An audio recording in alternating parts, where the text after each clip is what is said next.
मैंने recently FSc pre medical complete की है पंजाब कॉलेज से, और साथ साथ मैं मोबाइल सेल परचेज़ का काम भी करता हूँ। आईफोन्स के रिपेयर करवा के सेल करता हूँ, तो इसमें 60-70 से 80 तक मेरी इनकम है मंथली। और लाहौर में सब जानते होंगे, फीस सेंटर मार्केट है, वहाँ पे मेरा ये चलता है काम, सब जानते हैं मुझे वहाँ पे। हम यूट्यूब देख रहे थे और आपकी वीडियोस भी देख रहे थे, और कमेंट्स हम दोनों मिलके पढ़ रहे थे।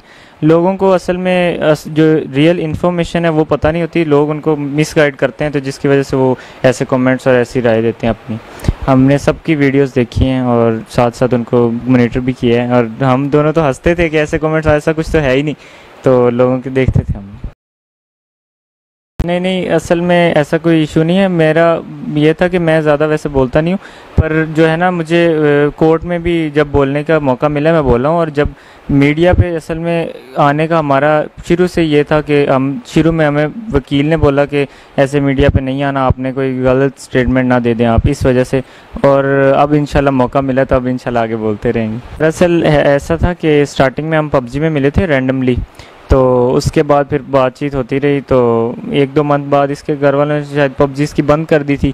उसके बाद फिर हमारी गेम्स चेंज होगी, फिर चैटिंग पे बात आ गई। ऐसे हमें 3 साल और 4 मंथ्स हो गए हैं अब तक रिलेशनशिप में, तो ऐसे ही। अच्छा, पहली बात तो मैं बिल्कुल ठीक हूँ, और मैं जो कहती थी वो अपनी मर्ज़ी से कहती थी। कोई नशा वगैरह नहीं दिया जा रहा था, कोई इंजेक्शन नहीं लगाया जा रहा था, मैं सब अपनी मर्ज़ी से कहती थी। मैं जब गई हूँ लाहौर तो फर्स्ट टाइम ही मिली हूँ इनसे, मोहब्बत थी, सच्ची मोहब्बत। ऐसा कुछ भी नहीं है, मैंने सब अपनी मर्ज़ी से कहा था, और मेरे कान में कुछ भी, कोई एयरपॉड्स वगैरह कुछ भी नहीं लगे हुए थे।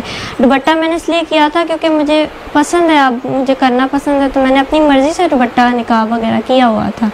नहीं, मैंने उनसे ऐसी कोई बात नहीं की। उन्होंने खुद जज को जाके झूठ बोला कि वो ये बोल रही है, लेकिन मैंने तो उनसे ऐसी कोई भी बात मुलाकात हुई तो वो यही बात कर रहे थे कि हम जज को जाके कहो कि हमारे साथ जाना है। तो मैंने उनको इस बात का इनकार किया कि मैंने नहीं जाना। तो फिर मैंने उनको कहा कि आप सुलह कर लें, तो उन्होंने कहा हम ऐसे सुलह नहीं करेंगे, आप जज को जाके ज़बरदस्ती कहो कि हमने जो है ना आपके साथ जाना।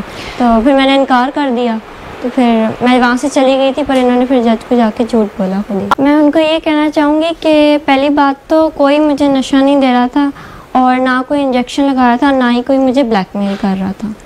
पहले तो ये कि उन्होंने जो मेरी एज पासपोर्ट और बेफॉर्म वगैरह में उन्होंने लिखवाई हुई है, वो एज कम लिखवाई हुई है। अच्छा, मेरी रियल एज 17 है, और वो लोग जैसे माँ बाप अक्सर करवाते हैं लड़कियों की कि शादी का मसला और जॉब्स का, तो उन्होंने इसी तरह मेरी एज भी कम लिखवाई हुई थी। मैं उनसे ये कहना चाहती हूँ कि हमने इस्लाम के मुताबिक शादी की है, ठीक है। मैं वो अगर मानते हैं कि मुझसे गलती हुई है तो मैं उनको सॉरी भी कहती हूँ। बस मैं ये चाहती हूँ कि वो अपना दिल बड़ा करें और मुझे और ज़हीर को एक्सेप्ट करें। मैं मानती हूँ वो भी तकलीफ़ से गुज़रे हैं, मैं भी गुज़र रही हूँ। बस वो अपना दिल बड़ा करके मुझे और ज़हीर को एक्सेप्ट कर लें। और जो ये लोग गलत बातें फैला रहे हैं ना कि वो गैंग है वगैरह, वो ऐसा कुछ भी नहीं है। ज़हीर की फैमिली बहुत अच्छी है, ज़हीर भी बहुत अच्छा है, उन्होंने मुझे बहुत खुश रखा है और मुझे एक्सेप्ट किया है। जो मैं मांगती हूँ वो मुझे फ़ौरन ला कर देती हैं, बस मुझे इन चीज़ों की आदत है तो मैं वही खाती हूँ। सबसे बड़ी बात तो ये कि ज़हीर को और ज़हीर की फ़ैमिली में से किसी को भी ये पता नहीं था कि मैं इस तरह आ रही हूँ, और मैं खुद ही आई हूँ अकेली। मैंने खुद टैक्सी करवाई, रिक्शा से पहले अपने घर से लेके वहाँ उसको कहा कि मुझे टैक्सी स्टैंड पे छोड़ दें, उन्होंने मुझे वहाँ छोड़ा, तो फिर मैंने वहाँ से खुद टैक्सी करवा के खुद लाहौर में अपनी सबसे पहले तो मैं अल्लाह का शुक्र अदा करती हूँ। उनकी पहले दिन से लेके आखिर तक मेरे जो है ख़ास करम था मेरे साथ, उन्होंने मेरी बहुत मदद की है। तो अल्लाह की मदद थी, क्योंकि मैं जो ना इस्लाम के मुताबिक एक इस्लामी काम करने जा रही थी। शुरू दिन से मैंने माइंड बना लिया था कि मैं शादी करूँगी और इसमें शादी में बरकत है, तो अल्लाह ने मेरी मदद की, तो अल्लाह की वजह से सारा। असल में ना मैंने जब इनकी बात की ना कि मुझे ऐसे ये पसंद है और ये रिश्ता लेके आना चाहते हैं, तो मेरी जो मामा है ना उन्होंने मुझे मारा, और मेरा जो टैब था ना जिस पे मैं इससे बात करती थी वो उन्होंने बंद कर दिया, और वो मुझे ना बहुत ज़्यादा मजबूर करती थी, मारती भी थी छोटी छोटी बात पे, और फिर मुझे मजबूर होकर ये सब करना पड़ा। क्योंकि मेरे ताया के पास एक प्लॉट था DHA में, तो वो उनका मेरे बाबा के साथ कोई मसला चल रहा था, जिस वजह से वो चाहते थे कि मेरी शादी उसके साथ हो जाए और वो प्लॉट उनके नाम आ जाए। मार भी पड़ी और उन्होंने मुझे धमकी भी दी थी क्या कि मैं तुम्हें मार दूंगा अपने हाथों से, ऐसी बात आइंदा ना करना। जी मेरे मामू ने भी धमकी दी थी कि जो है ना हम इसकी शादी अपनी मर्ज़ी से करेंगे और जहाँ ये चाह रही है वहाँ हम नहीं करेंगे। तो ज़बरदस्ती फिर मेरे बाबा भी ज़बरदस्ती कर रहे थे मेरे साथ। वो कपड़ा जो मैं लपेट रही थी वो मैं अपनी मर्ज़ी से लपेट रही थी, क्योंकि मुझे पसंद है हिजाब वगैरह करना, तो मैं अपनी मर्ज़ी से, क्योंकि काफ़ी लोग होते थे तो मुझे नहीं पसंद कि मैं बिना दुपट्टे के इस तरह जाऊं, तो मैं अपनी मर्ज़ी से वो करती थी। और वो घसीटना वगैरह वो सारा मेरी प्रोटेक्शन के लिए कर रही थी पुलिस। ऐसा भी नहीं है कि मेरी आईसाइट बिल्कुल ही वीक है, बिल्कुल नज़र नहीं आता, मुझे नज़र आता है और मैं देख सकती हूँ। बस मैं ग्लासेस कभी कभी लगाती हूँ जब मुझे टीवी वगैरह देखना आता है। ये मेरे पास, ये देखिए मेरी ग्लासेस, ये रही मेरी ग्लासेस। अच्छा, सबसे पहले तो मैं अपनी पेरेंट की रिस्पेक्ट की वजह से चुप रही, और दूसरा मुझे टाइम ही कहाँ मिला, कभी सिंध हाई कोर्ट तो कभी लाहौर हाई कोर्ट में, और कभी मैं अपनी जान बचाती फिर रही थी, तो इस वजह से मुझे टाइम नहीं मिला सामने मीडिया पे आने का। बिल्कुल, वो हमें एक तो हमारी प्रोटेक्शन के लिए थे क्योंकि हमारी जान को बहुत ज़्यादा ख़तरा था, और वो हमें पुलिस की तरफ से उन्होंने टिकट करवा के दी थी कि इनकी जान को ख़तरा है तो इनको प्लेन में भेजा जाए। हाँ, पहले तो मैं ये कहना चाहता हूँ कि अगर मेरी वजह से किसी का दिल दुख है, तो किसी को परेशानी हुई है, तो वो उसके लिए माजरत है। मेरी कोई इसमें कोई गलती नहीं है। जब दुआ अपनी मर्ज़ी से आ गई थी मेरे पास, मुझे तो आइडिया भी नहीं था, किसी ने बताया भी नहीं था कि मैं आ रही हूँ। जब ये आ गई मुझ पर यकीन करके, तो फिर मैं इसको कैसे वापस भेज सकता हूँ। मैंने पहली चीज़ इससे निकाह किया। जो गैंग वगैरह होता अगर, तो वो कभी इससे निकाह वाला ये काम ना करता। निकाह एक पाक ये है, वो करना लाजमी है, इसलिए पहली चीज़ मैंने इससे निकाह किया। अब ये मेरी बीवी है, तो मैं हमेशा इसके साथ खड़ा हूँ जब और हमेशा इसका साथ दूंगा। मैं उन आंटी को ये कहना चाहूँगी कि आंटी ऐसे कोई बात नहीं है, मुझे कोई इंजेक्शन वगैरह नहीं लगाए जाते, मैं अपनी मर्ज़ी से सब कुछ कहती हूँ।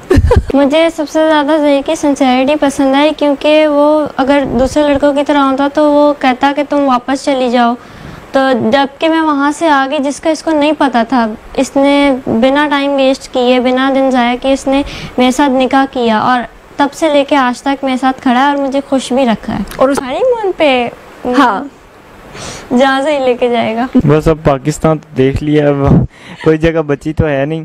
अब कोशिश करेंगे जहाँ पे हम सेफ़ हों, क्योंकि लोग तो हमें अभी भी ढूंढ रहे हैं, तो हम किसी ऐसी जगह पे जाएंगे जहाँ पे हम इजीली रह सकें।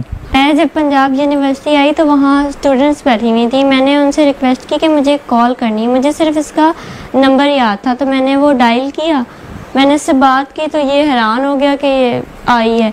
फिर ये आया वहाँ पे, तो पहले तो हैरान हो गया मुझे देख के, फिर मैं भी खुश, वो भी खुश हुआ, फिर हम दोनों की आपस में बातचीत हुई। पहले तो मुझे आइडिया नहीं था कि ये इस तरह से आ जाएगी। जब इसने कॉल की तो पहले मैं जब पहुंचा इसके पास, तो मैंने देखा, मैंने इसे पूछा कि तुम कैसे इस तरह, तुमने बताया नहीं। तो इसने बोला मेरे हालात ही ऐसे थे घर के कि मुझे ये स्टेप लेना पड़ा। फिर मैंने इससे बैठ के बातचीत की, फिर उसके बाद हमने यही हल निकाला कि हम निकाह करेंगे और फ़ौरन करेंगे। तो फिर इसका हमारा निकाह हुआ उसी दिन, और उसके बाद अब तक हम साथ हैं। मैंने उनसे रिक्वेस्ट की थी कि मैं जब आप पंजाब यूनिवर्सिटी पहुंचूंगी तो वहाँ पे आपको आपका सारा किराया दे दूंगी। तो उन्होंने मेरा 2-3 दफ़ा ये कहने के बाद वो मान गए इस बात को, और जब मैं पंजाब यूनिवर्सिटी पहुंची और ज़हीर आया, फिर ज़हीर ने उनको किराया दिया। इसमें भी अल्लाह ताला ने मेरी मदद की। मैंने उनसे कहा कि इमरजेंसी है तो मुझे वहाँ जाना है, तो उन्होंने फिर मान गए। दिखने में भी अच्छे थे, तो अंकल थे दिखने में, बाबा जी थे, उन्होंने मेरी मदद की, अल्लाह ने मेरी मदद की, तो वो मान गए। तो वो इत्तेफाक से वो भी लाहौर के थे, तो उन्होंने लाहौर वापस आना था, तो वो मुझे ले आए। मैं ज़ही से बस इतना कहना चाहती हूँ कि मैं जब तक हूँ मैं आपकी हूँ। वाह जी वाह। मैं भी जब तक ये हूँ इसके साथ ही हूँ और इसके साथ खड़ा हूँ, हर मुश्किल में हर वक्त में इसके साथ ही हूँ।